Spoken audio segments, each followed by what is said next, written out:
Hi, I'm Chigum Sogundo, student of arts at DMI University. Here I'm going to present the formation of Malape pillars here in Malawi.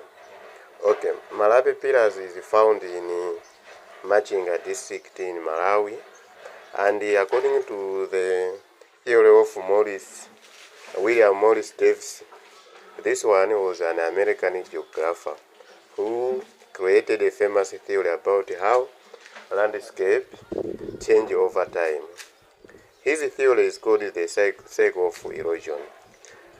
Davis believed that landforms go through a natural life cycle, just like a living thing. This cycle has three main stages: the youth stage, the mature stage, and the old stage.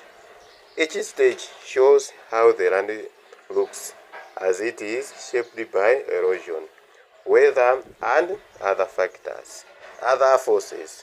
So this theory helps us understand how special landforms like the Malape pillars in Malawi were formed. In the youth stage, the land is high and rough. Rivers cut deep valleys into the ground.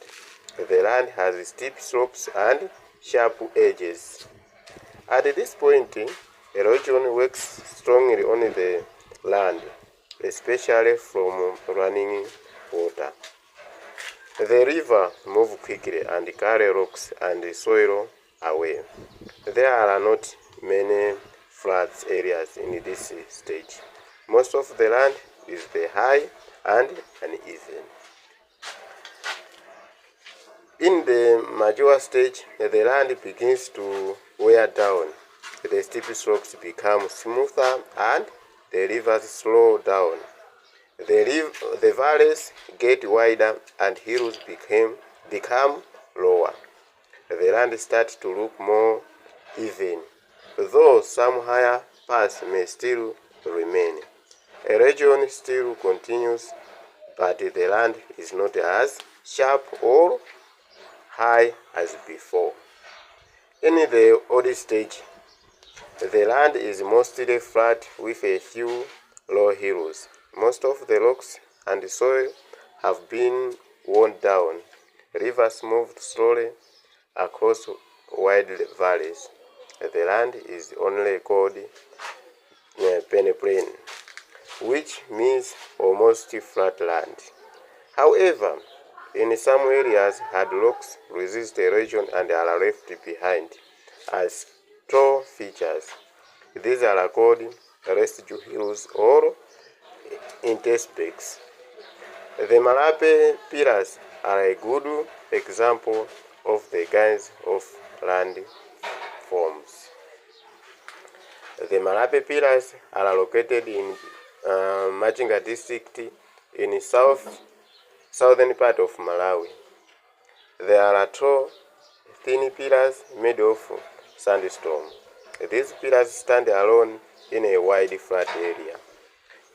They were formed through a long process of erosion. Over millions of years, softer rocks were worn away by wind and rain. The harder rocks, which resisted erosion, remain standing. These harder rocks become the pillars we see today. When we look at the Malape pillars, we can connect them to the old stages in Davis' cycle of erosion. The land around them is mostly flat, showing that it has been worn down over a long time. The pillars are the last remain of the much older landscape. They are like scars of erosion, reminders of the hills and layers that once covered the area. The shapes also show how weathering, especially from wind and water, can change rocks in amazing ways. In conclusion, William Morris Davis, American geographer cycle of erosion, explains how land changes over time.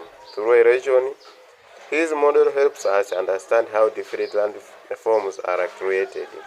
The Malawi pillars in Malawi are a good example of the final stage in this cycle.